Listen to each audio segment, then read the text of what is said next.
போட்டு கொண்டு வாயை பிளக்க இருந்தேன். என்னை தோற்று மனுஷியாக்கியது அவள்தானே. இப்போது நமக்கு அவள்தான் முக்கியம். அவள் நம்மை வெறுப்பது அல்ல.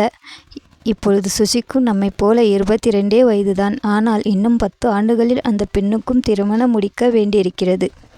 அடுத்து குழந்தை பேறு அது இது என்று 32 வயதில் பொறுப்பில் முதுகு வளைத்து நாம் சுசித்ரா பாட்டி கிளவி ஆவதா? அதைவிட அவள் நம்மை முழுதாக வெறுத்தாலும் பரவாயில்லை. கீர்த்தி, நம்மால் ஆன முயற்சியை நாம் செய்து பார்ப்போம் என்றாள் அந்த உத்தமி தோழி. மற்றவளும் ஒப்புதலாக தலையாட்ட இருவருமாக விவாகரனை அவன் பணிபுரியும் இடத்துக்கே போய் சந்தித்து பேசினார்கள். சுசியும் பவித்ராவும் சந்தித்து பேசுவது விவாகரனுக்கு அதிர்ச்சியே என்றால் முதலில் தோழிகளால் நம்ப முடியவில்லை. சுசித்ராவுடைய தாயாரின் பேச்சை வைத்து பார்த்தால் இந்த சந்திப்பு அடிக்கடி நடந்து கொண்டிருக்க வேண்டும். அவன் ஓரடியாக தெரியாது என்றால் எப்படி நம்புவது? இருவரின் முகங்களையும் பார்த்துவிட்டு இந்த சந்திப்பு பற்றி அவர்களுக்கு எப்படி தெரியும் என்று விசாரித்தான் விவாகரன். பஸ்ஸிலிருந்து பார்த்த விவரத்தை கீர்த்தனா சொன்னாள். நானே கண்களாலே பார்த்தது. மற்றவர்கள் யாரும் சொல்லி அதை வைத்து கூறவில்லை. இது அடிக்கடி நடப்பது போல பார்லரில் உட்கார்ந்து ஜாலியாக ஐஸ்கிரீம் சாப்பிட்டபடியே சிரித்து பேசிக் கொண்டிருந்தார்கள் என்றாள். பார்த்தது அந்த ஒரு முறை தானா? ஒரு கணம் தயங்கி பார்த்து, அந்த ஒரு தரம் தான். ஆனால் தனம் ஆண்டியிடம் எங்களை சந்திக்க போவதாக போய் சொல்லிவிட்டு அவர்கள் அறியாதபடி சுசி வேறு யாரை போய் பார்க்க போகிறாள். அவர்களுக்கு தெரியக்கூடாத எங்கேயும் அவள் போக மாட்டாளே என்றாள் கீர்த்தனா. சித்து போய் சொன்னாளா? என்னால் நம்ப முடியவில்லையே என்று இப்போது விபாகரனுமே திகைத்தான். நிச்சயமாக தெரியுமா என்ற கேள்வி வேறு கேட்கவும் தோழியார் இருவருக்கும் கோபம் வந்தது. பாருங்கள் சார், வேலையை படிப்பை ஒதுக்கி வைத்துவிட்டு நாங்கள் இருவரும் சுசியை சந்தித்து தேறுதல் செல்வதால்தான் அவள் தேர் இருப்பதாக சொல்லி என்னிடம் நன்றியை தெரிவித்தார்கள். சும்மா சுசியோடு சுற்றிவிட்டு அவரவர் வீட்டுக்கு போய்விடாமல் அவளோடு சேர்ந்து ஒரு நாள் அவர்கள் வீட்டுக்கு சாப்பிட வருமாறு அழைக்க வேறு செய்தார்கள். இதற்கு என்ன சொல்கிறீர்கள் என்று சவால் விடுவது போல கேட்டாள் கீர்த்தனா. இன்னமும் விபாகரன் முகத்தில் நம்பாத தன்மை தெரியவும் வசுதா வேறு மாதிரி பேசினாள். பாருங்கள் சார், சுசிக்கும் உங்களுக்கும் திருமணம் நிச்சயமான போது எங்கள் அருமை தோழியுடைய கணவராக போகிறவர் என்று உங்களிடம் எங்களுக்கு ரொம்ப பிரியம் ஏற்பட்டிருந்தது. ஒரு துரு சம்பவத்தின் பின் நீங்கள் திருமணத்தை நிறுத்திய போது அவள் பட்ட வேதனை பார்த்து உங்கள் மேல் ரொம்பவும் கோபம் வந்தது. ஆனால் எப்படிப்பட்ட உன்னதமான எண்ணத்தோடு திருமணத்தை நிறுத்தினீர்கள் என்று தெரிந்தபோது உங்கள் மேல் எவ்வளோ மரியாதை உண்டாயிற்று தெரியுமா? இப்போது அதையெல்லாம் நாசம் பண்ணுகிற மாதிரியான சம்பவங்கள் நடக்கின்ற போது அதை தடுத்து நிறுத்துவீர்கள் என்று வந்தால் நீங்கள் நம்ப கூட மாட்டேன் என்கிறீர்களே. உங்களை பற்றி என்ன சார் எண்ணட்டும்? நீங்கள் நிஜமாதான் நம்பவில்லையா அல்லது என்று கேட்டார். அவளை நேராக பார்த்துவிட்டு விவாகரன் பதில் சொன்னான். நீங்கள் இருவரும் என்னை எப்படி நினைத்தாலும் என்னை பொறுத்தவரை என் குறிக்கோள் சுசித்ரா கஷ்டப்படக்கூடாது என்பதுதான். எங்களுக்கு நடக்க இருந்த திருமணத்தை நான் நிறுத்திய காரணமும் அதுதான். அந்த காரணம் என்றென்றுக்கும் அப்படியேதான் இருக்கப் போகிறது என்னும் போது அதை மாற்ற நான் எதையும் செய்ய மாட்டேன் என்பது நிச்சயமே. ஆனால் சுசித்ரா வீட்டில் வேறு மாதிரி சொல்லிவிட்டு வந்து பவியை சந்திக்கிறாள் என்பது எனக்கும் செய்திதான். நீங்கள் நம்பினாலும் நம்பாவிட்டாலும் அதுதான் உண்மை என்றான். பின்னே நான் கண்ணால் பார்த்ததையும் தனம் ஆண்டி நினைத்து கொண்டிருப்பதையும் சொன்னோமே, அதற்கு என்ன விளக்கம் என்று வினாவினாள் கீர்த்தனா.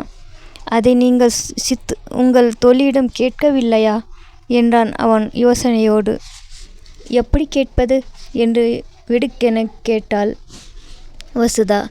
இந்த சந்திப்புகள் உங்கள் ஆதரவோடு நடக்கவில்லை என்று எங்களுக்கு என்ன நிச்சயம்?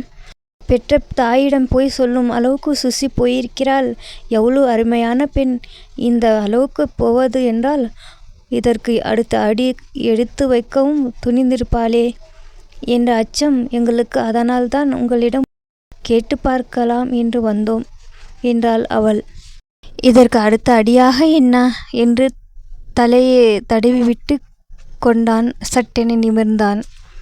இப்போது கொஞ்சம் புரிகிறது. ஆனால் நீங்கள் அஞ்சுவது நடக்க வேண்டுமானால் அதற்கு இன்னொரு கையும் சேர்ந்து தட்ட வேண்டும். கவலை வேண்டாம். இந்த சந்திப்புகள் நான் நிறுத்தி விடுகிறேன். தைரியமாக போங்கள் என்று எழுந்தான் விவாகரன். அவர்களும் எழவும் தொடர்ந்து பேசினான். ஆனால் ஒன்று அங்கிள் ஆண்டியிடம் சொல்லி சுசித்ராவுக்கு சீக்கிரமாக நல்லபடியாக ஒரு திருமணத்தை செய்ய சொல்லுங்கள். அது நடந்துவிட்டால் அதன்பின் இது போன்ற அசட்டுத்தனங்கள் எதையும் செய்ய தோன்றாது என்றான். இரு பெண்களும் ஒருவரை ஒருவர் பார்த்து கொண்டனர். மிஸ்டர் விவாகரன், நாங்கள் இது விஷயமாக உங்களை பார்க்க வந்தது சுசிக்கு தெரியாது. கவலைப்படாதீர்கள். உங்கள் பேர் வராமல் கவனித்து கொள்கிறேன். அவர்கள் இருவரையும் எங்கே பார்த்தீர்கள், எந்த நேரத்தில் என்று விவரம் தெரிந்தால் விவாகரன் நேரம் பற்றி கீர்த்தனா சொன்னதுமே இது நிர்மலுக்கும் தெரியாமலே நடக்கிறது என்பது அவனுக்கு புரிந்தது. ஆனாலும் என்ன பயனற்ற பைத்தியக்காரத்தனம் என்று நினைத்தான். அங்கே நானாக பார்த்த மாதிரியே சொல்லிக் கொள்கிறேன். நீங்கள் இருவரும் சுசிக்கு எப்படிப்பட்ட தோழிகள் என்று எனக்கு தெரியும்.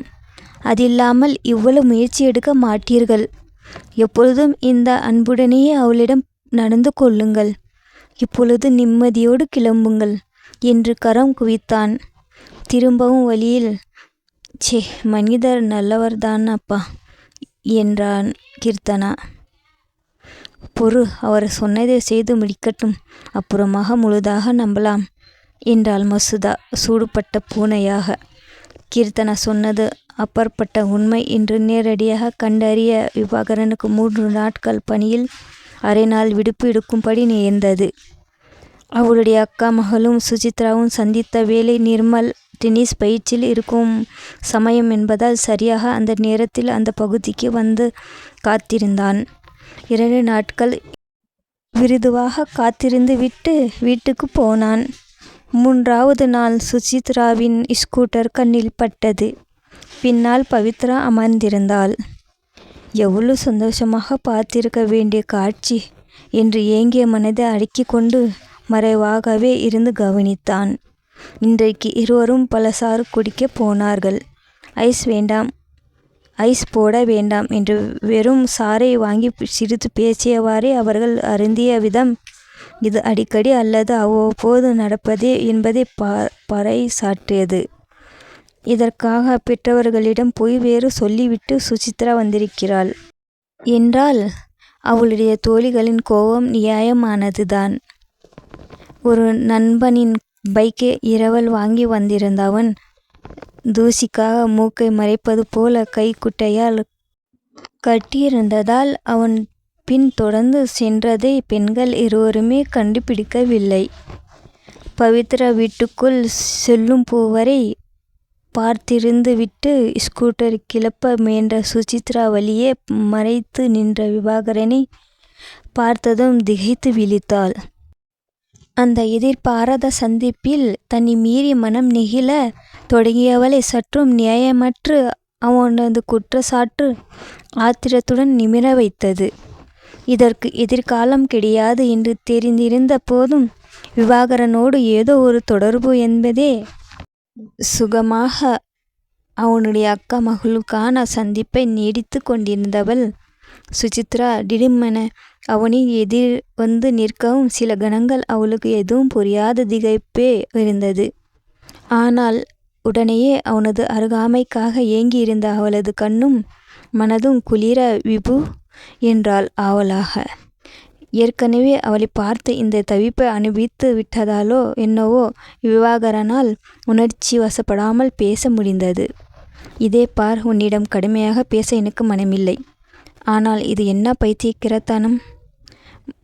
பைத்தியக்காரத்தனமான முயற்சி? உனக்கே அசட்டுத்தனமாக தெரியவில்லை என்று சிறு கோபத்துடன் கூடிய கண்டிப்பான குரலில் பேசினான்.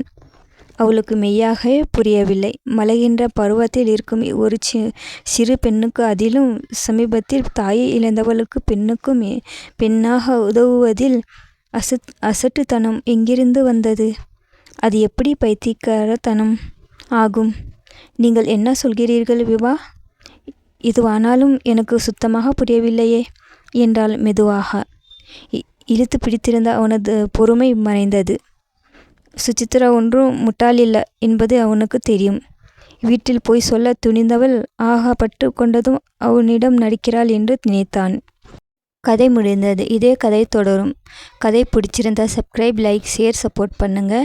இன்னொரு கதையில் சந்திக்கலாம். தேங்க்யூ ஃபார் வாட்சிங்.